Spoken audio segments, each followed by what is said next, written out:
प्रयास करना। ऐसा दूध अगर प्राप्त हो जाए, के पत्ते से दूध कटोरी में लेकर मात्र बेलपत्री के पत्रे से एक एक बूंद, अगर दूध आप एक बूंद अगर ज्यादा ना मिला हो, एक चम्मच भी अगर आपको दूध देसी गाय का मिल गया हो, बेलपत्री के पत्ते से तुम्हारे घर के अंदर अगर शिवलिंग है या मंदिर में शिवलिंग है या तुम्हारे नजदीक में कोई शिवलिंग है, उस पर बूंद बूंद एक एक बूंद अगर शिवलिंग पर दूध समर्पित कर रहे हो, श्री शिवाय नमस्तुभ्यम, नमः शिवाय, या षडाक्षर मंत्र ओम नमः शिवाय, या 33 अक्षर का मंत्र महामृत्युंजय मंत्र, इसका स्मरण कर कर शिव जी पर देसी गाय का दूध समर्पित कर कर इस बेलपत्री को अशोक सुंदरी वाली जगह पर अगर आप समर्पित कर देते हैं, फिर आप जिस भी चीज के लिए अप्लाई करें, मेरा देवाधिदेव महादेव आपका हाथ पकड़कर खींचकर आगे बढ़ा ही दे। जिसके घर में संपदा की कमी होती है, जिसके घर में कर्जा बढ़ जाता है, लक्ष्मी नहीं आती, बहुत टेंशन की जिंदगी जीता है मनुष्य, व्यापार चल नहीं रहा, बहुत तकलीफ का जीवन चल रहा होता है, तो आज भी नियम है महाराज कि सोमवार शुक्रवार ये 2 बार ऐसे हैं, इन 2 बार को यदि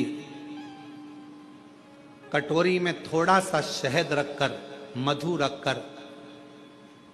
यदि लक्ष्मी जी का स्मरण किया जाए और माता लक्ष्मी जी का स्मरण कर कर एक लाल पुष्प उस कटोरी के सम्मुख में माता लक्ष्मी का नाम लेकर रखा जाए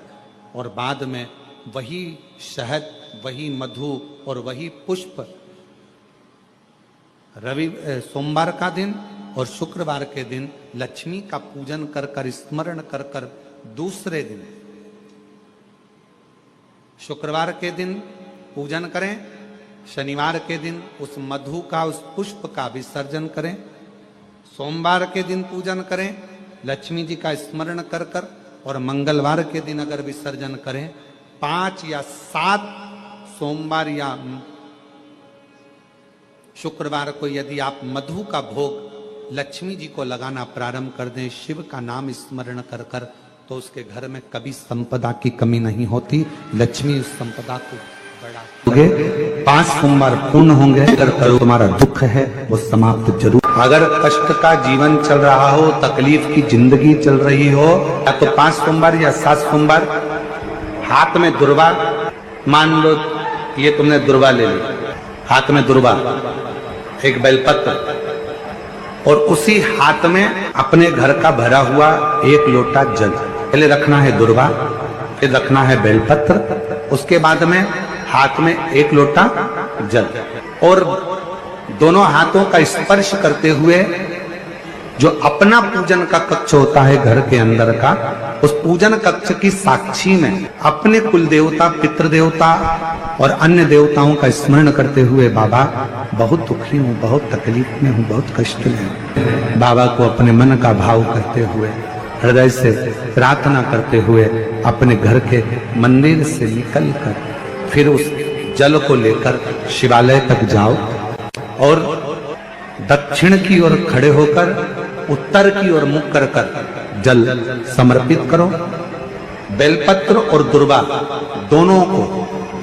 अशोक सुंदरी वाली जगह पर चढ़ा दीजिए। अशोक सुंदरी की जगह तो सबको मालूम है ना।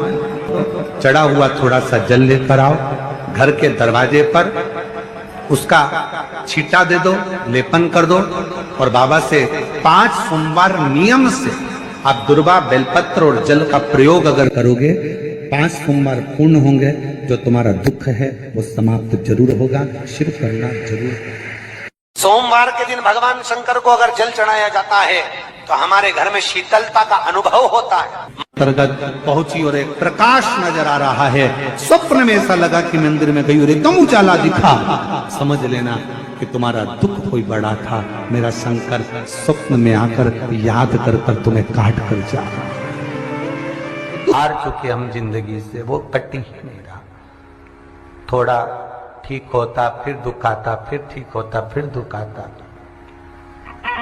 तो शिव और शक्ति का स्मरण करो। बेलपत्री के पेड़ के नीचे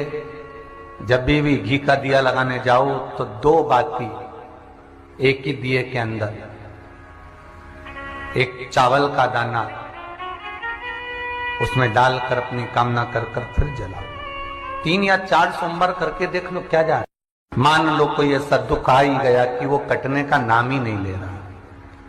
श्रावण के महीने में केवल शंकर जी की आराधना होती है और भादो के महीने में शंकर भगवान, पार्वती मैया, गणेश जी, सदानंद कार्तिकेय जी, अशोक सुंदरी, भगवान शंकर की 5 बेटियां जया, विषहरा, श्यामली बारी, दौतली, देव, ये सब प्रसन्न होती है। ये फुलेरे में जो मालाएं लगती हैं, ये फुलेरे में जो फूल की मालाएं लटकाई जाती है, ये भगवान शंकर की बेटियों के भाव से तुमरुका जी बाच रहे हैं उसको।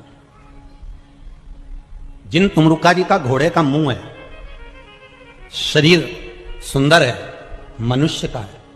देवऋषि नारद जैसी वीणा है उनके हाथ में, एक हाथ में करताल है, वो तुमरुका जी, वो तुमरुका जी जो शिव महापुराण की कथा को कर रहे हैं,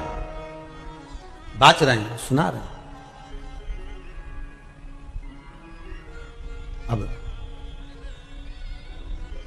शंकर की कथा में मन एक भक्त का जब लगता है तो भगवान परीक्षा भी बहुत लेता है। बहुत ध्यान देना, भक्त जब भगवान की ओर झुक जाता है, भक्त जब भगवान का हो जाता है, भक्त जब भगवान की ओर समर्पित हो जाता है, तब भगवान अपने भक्त से खेलना चालू कर देता है। तब भगवान अपने भक्त से थोड़ा थोड़ा खेलता है, मैं भक्त से भगवान थोड़ा आनंद लेता है। परीक्षा सारंगनाथ जी का दर्शन जरूर करें। क्यों? क्योंकि वो एक ऐसा दिव्य दर्शन है, सारनाथ भगवान का एक ऐसा दिव्य दर्शन है, उस कुंड का ऐसा दिव्य दर्शन है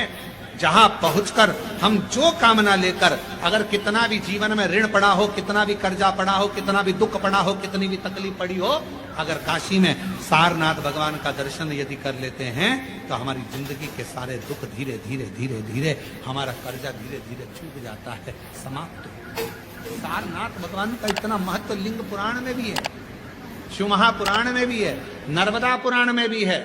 सारनाथ भगवान का वर्णन स्कंद पुराण के काशी खंड में भी है, चारों पुराणों में इसका वर्णन मिलता है।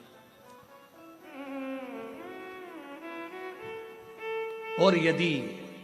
संसार का कोई व्यक्ति अगर मान लो काशी में जाकर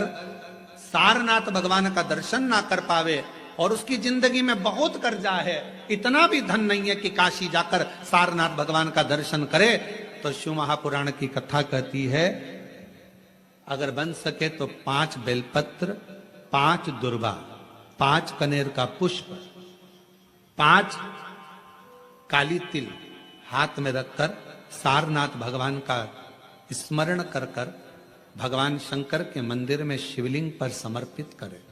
और शिवलिंग पर समर्पित कर कर सारनाथ भगवान का स्मरण कर कर लोटा भरकर जल शिव को समर्पित करे, उसी का थोड़ा सा जल झेल कर लेकर आकर अपने घर व्यापार के ऊपर छिड़कना प्रारंभ करे, धीरे धीरे 3 महीना भी नहीं लगेगा, व्यापार वृद्धि करेगा, कर्जा चूकना प्रारंभ हो जाएगा। सारनाथ भगवान का इतना महत्व है, बोले सारनाथ महादेव की, शिव का इतना, उसको जाने,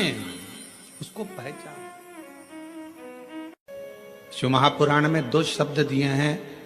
कि भगवान शंकर की आराधना करने वाले को भोग का भी सुख होता है और मोक्ष भी प्राप्त होता है। भोग से मतलब क्या है? कोई कामना, आपके जीवन की कोई कामना हो, आपके जीवन की कोई उम्मीदें हो, मुझे ये प्राप्त करना है, मुझे ये प्राप्त करना है, मुझे ये लेना है, मुझे ये प्राप्त करना है, वो उम्मीद। सारनाथ महादेव, सारनाथ महादेव, आप में से कोई गया है काशी में? सारनाथ महादेव का दर्शन किया आप लोगों ने? काशी में सारनाथ महादेव हैं, पीछे वाले हाथ उठाए हैं, ये लोग होकर आए हैं, माता जी भी होकर आए, इधर से भी कई लोग उठाए। काशी में सारनाथ महादेव हैं, और जो दर्शन कर कर आए हैं उनके चरणों को हमारी तरफ से नमन है, प्रणाम।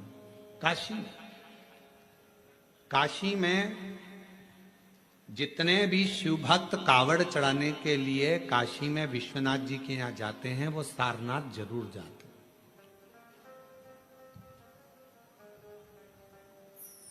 कौन है ये? कहा एक सारंग ऋषि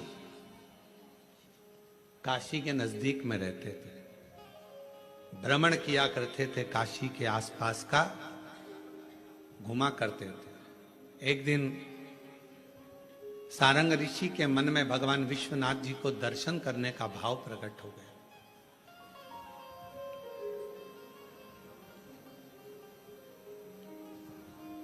काशी से थोड़ी सी दूरी पर इनका निवास था। काशी में प्रवेश नहीं करते। अब भगवान शिव की आराधना कर रहे, साधना कर रहे, और काशी में फिर इनके मन में आया कि भगवान नहीं दर्शन दे रहे तो मैं काशी में जाऊंगा, पर शिव मुझे दर्शन दे, मुझे निमंत्रण दे तो मैं काशी में जाऊं। अब शिव महापुराण की कथा कितनी बड़ी बात कहती है। स्वयं तुमरुका जी ने चंचुला देवी से कहा, जिसका पति प्रेत योनि में पड़ा था, मुक्ति के लिए साधन कर रही है चंचुला। ईसर जी गोरा जी यजमान बनकर बैठे हैं, और उस समय पर तुमरुका जी बोल रहे हैं चंचुला देवी से, चंचुला काशी की धरा पर शिव महापुराण में और भगवान शंकर के मंदिर में वही पहुंचता है जिसको शंकर भगवान हाथ पकड़कर लेकर जाते हैं, जिसको भगवान ओघड़दानी भगवान शिव लेकर जाते। शिव महापुराण की कथा तो यहां तक कहती है कि बेलपत्र के बीच वाले पत्ते पर, बेलपत्र के अगर बीच वाले पत्ते पर गौ माता का घृत, गाय के दूध से बना हुआ घी अगर बीच वाले पत्ते पर लगाकर शंकर भगवान को समर्पित करा जाए, और वही पत्ते को उठाकर, उसी पत्ते को उठाकर